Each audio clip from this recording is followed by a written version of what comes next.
Quand il a pris sa retraite il y a 3 ans, Christian pensait se la couler douce à Marseille. Mais c'est tout le contraire qui est arrivé. Ses journées commencent à 5 h du matin et elles ressemblent à un marathon. Bon, là, ce sont mes chaussures de combat. Ça me permet de bien marcher parce que quand on a les pieds coincés, pendant 5-6 heures, des fois, on a très mal aux pieds. Car Christian va parcourir plusieurs kilomètres à pied. Il n'a pas le choix. Sa retraite ne lui permet pas de vivre. Alors, à 66 ans, cet ancien dessinateur industriel a dû accepter un travail des plus ingrats. Il distribue des prospectus publicitaires. À l'entrepôt, nous sommes surpris de découvrir qu'il est loin d'être le seul retraité à venir chercher des prospectus. Oh les hommes! Salut l'ami! Ah merci Bébert, allez ça va. Merci les potes.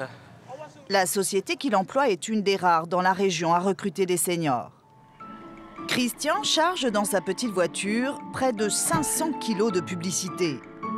Des mouvements qui lui cassent le dos. Il peine.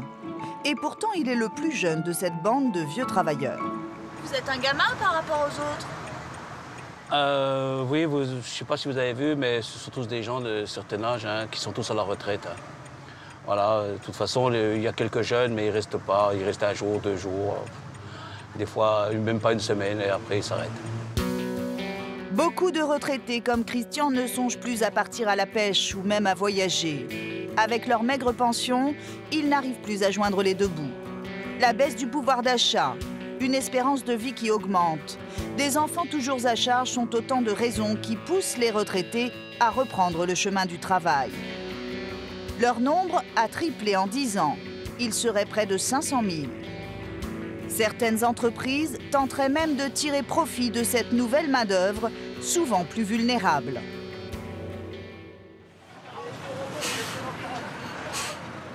Dans ce petit restaurant routier de la banlieue de Lille, j'ai une brochette. C'est le coup de feu. S'il vous plaît, le steak. En salle, Roger, 74 ans. Pendant 3 heures, le vieil homme virevolte entre les tables et enchaîne les commandes à un rythme d'enfer. Vous avez 10 numéros. Vous pouvez faire le tiercé, hein. Attention. Roger est à la retraite depuis 10 ans, mais il ne s'est jamais reposé. Celui qui veut faire ce métier, il faut qu'il est amoureux au départ, parce que ou bien il ne reste pas. Il reste pas. 5 jours sur 7, le ch'ti est sur la brèche. Je suis admirative. C'est vrai? Très. Pourquoi? Pour son énergie. Toujours au taquet, à fond. Et après une petite pilule bleue. Je vous laisse, j'en veux. Depuis 5 ans qu'il travaille ici, Roger n'est jamais malade, ni même en retard. On prend tout en même temps? Ouais. Hein, comme ça ira plus vite. Ouais. Seule concession à la vieillesse, de temps en temps, un petit trou de mémoire. Je me rappelle plus qu'est-ce qu'ils veulent comme boisson. Qu'est-ce qu'ils voulaient comme boisson, là? À 14 h, Roger est tout de même bien content que le service se termine. Ah, on va manger un morceau, hein. Un petit Roger. Un petit peu de carburant. Un petit peu de carburant. Disons que quand on est dans l'entrain, ça marche bien. C'est quand on commence à s'asseoir et commence à manger que là, on commence à un petit coup de barre. Le retraité ne s'arrête jamais. Dès qu'il le peut, il travaille aussi le soir et le dimanche. Je cherche toujours des extras. Si quelqu'un qui a besoin de moi, aussi bien pour un banquet, une communion, un mariage, je suis partant. Ça me fera ma fin de mois, si vous voulez. Ça pourra compléter mon mode de retraite. Pourtant, Roger a travaillé pendant 45 ans. Il commence à 14 ans comme ouvrier à la chaîne. Un travail répétitif qu'il quitte très vite pour devenir barman saisonnier. Mais pas n'importe où. L'été à Cannes, l'hiver à l'Alpe d'Huez, la plupart du temps dans des endroits chics. La direction, les patrons ont dû me faire confiance au départ. Je ne savais pas grand-chose. En plus, je parlais très mal le français parce qu'on est du Nord. Dans le Nord, c'est le ch'ti. C'est le patois. Et il fallait que je m'habitue à parler à peu près mieux. Je pouvais pas dire tu vas bien, ti, et ça va, et tout ça. Toute sa vie, Roger a travaillé 7 jours sur 7. Alors, quand il regarde ses relevés de compte avec sa femme, tous les deux ne cachent pas leur colère. J'ai travaillé pendant 45 ans. Je dois avoir 180 trimestres. Avec la retraite des commerces, c'est tout compris dedans. Et je touche 950 € par mois. On ne peut pas croire qu'on va avoir si peu avec tant de travail qu'on a mis dans notre vie. Je crois que, quelle que soit la personne, elle ne peut pas vivre avec 1 000 € par mois. Sonia, la femme de Roger, travaille encore. Elle est serveuse et gagne le SMIC. Au total, le couple engrange 2 000 € par mois. Sans les 500 € de revenus que Roger gagne grâce au restaurant, le couple ne pourrait pas s'en sortir. Surtout qu'ils ont toujours un fils à charge. Tiens, bonjour Julien. Bonjour Julien. Alors, t'as bien travaillé? Julien, 24 ans, vit encore à la maison. Il suit une formation de chaudronnier et touche un tout petit salaire. Il préférerait voir son père s'épanouir à la retraite plutôt que de se tuer à la tâche. Je trouve pas ça normal, encore travailler à cet âge-là et faire autant d'heures, des fois jusqu'à 2 h, 3 h du matin. Et même, il profite pas, il voyage pas, il sort pas. Des fois, on fait des petites sorties de famille pour se dire qu'on se voit au moins. Mais sinon, moi, des fois, je me dis, j'aimerais bien lui payer un voyage. Et s'il ne travaillait pas, ce serait impossible? Ça serait une catastrophe. Pour l'instant, Roger est toujours en forme. Mais jusqu'à quand? Pour mettre sa famille à l'abri, dès qu'il a 1 heure devant lui, il transforme son grenier en chambre d'hôte. Mais il n'a pas les moyens de se payer un ouvrier. Une fois, j'ai demandé à un professionnel. Il m'a dit qu'il faut compter à peu près 30 à 35 000 €. J'ai dit merci. Je sais peut-être pas tout faire, mais je me débrouille bien. Je fais beaucoup moi-même, quoi. Ici, il n'y avait pas d'étage du tout. C'est moi qui ai mis une quinzaine de poutres, là. En attendant de louer ses chambres d'hôtes, le soir venu, Roger attaque son 3e boulot.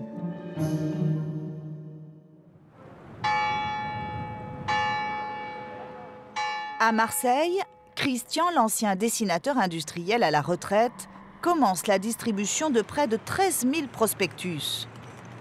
Et la tâche est loin d'être facile pour le jeune retraité.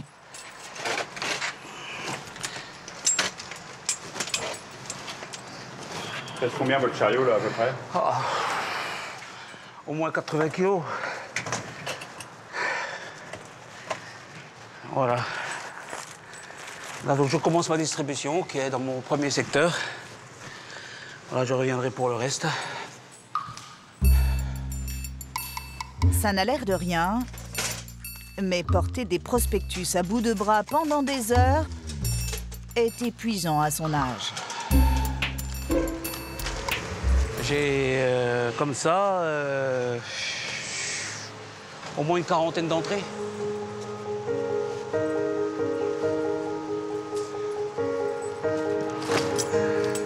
Bonjour. Sa tournée prend parfois plus de temps, car Christian trouve souvent porte close.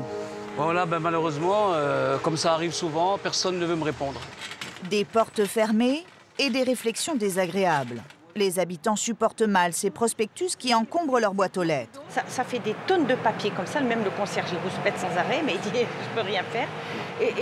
Bon, c'est du gaspillage. Je fais pas ça pour mon plaisir, hein. J'ai 66 ans, je suis à la retraite et malheureusement je suis obligé de travailler. Pardon, pas de problème. Merci. C'est pas du tout contre vous. Je sais, merci. Merci madame, merci, au revoir. Ce travail de forçat rapporte 500 €. Marié 3 fois, ce salaire compense les 3 pensions alimentaires qu'il doit verser par mois. Ah alors je t'aime mon fils. Allez, je te fais un bisou mon fils. T'es gentil. À jeudi, esclave. C'est moi l'esclave, t'as raison. J'ai encore 3 enfants à charge. 27 ans, 23 ans et 15 ans. À la fin du mois, et une fois qu'on a tout payé, il ne reste rien. Donc ce travail-là, je sais que c'est dur, tout ça, mais je suis obligé de le faire, quoi. Christian touche 1 500 € de retraite nette par mois. Sans ce complément de salaire, il ne s'en sortirait pas. Mais depuis peu, il risque de perdre son job. Un bras de fer s'est engagé entre son employeur et lui. Ces tournées durent 5 heures et on ne lui en paye qu'un peu plus de 3. Quelques minutes plus tard, c'est une mauvaise nouvelle qui l'attend. Son chef de centre vient d'apprendre que Christian est filmé. Il lui a laissé un message pour le moins équivoque. Bonjour monsieur, c'est monsieur.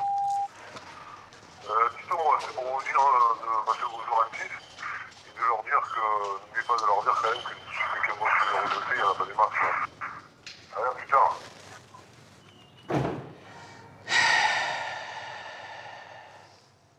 Voilà. Donc je pense que je vais être certainement embêté quand je vais rentrer. Je continue ma tournée, je suis payé pour ça et après on verra. 1h30 plus tard, Christian est enfin de retour chez lui.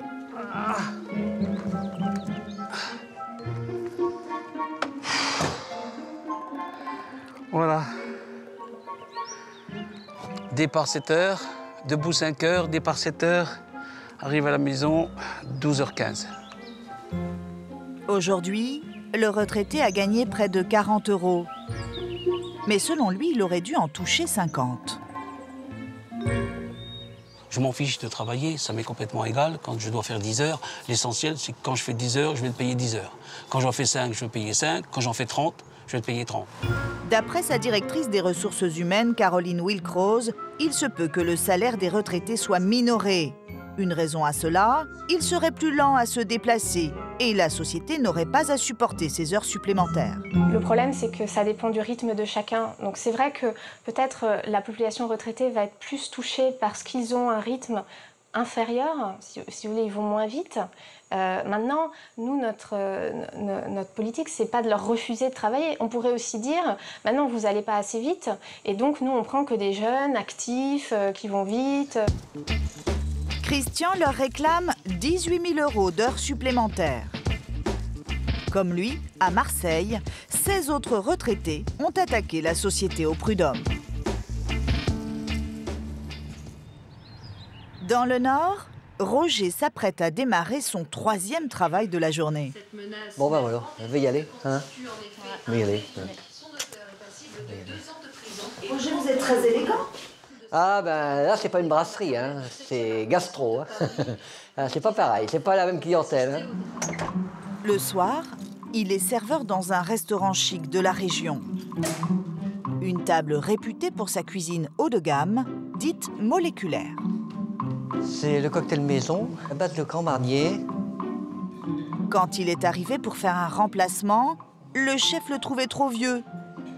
Mais au final, il a eu un bon retour de la part de ses clients. J'étais pas très chaud pour l'embaucher, vraiment. Et il a eu un tel succès avec les clients que j'ai pas pu faire autrement, tout simplement. La journée de Roger a commencé à 6h30 du matin. Elle se termine à minuit. À bientôt. Bonne soirée, Ouais. Ouais, Roger. Lui qui a servi toute sa vie, se verrait bien rendre son tablier pour enfin en profiter.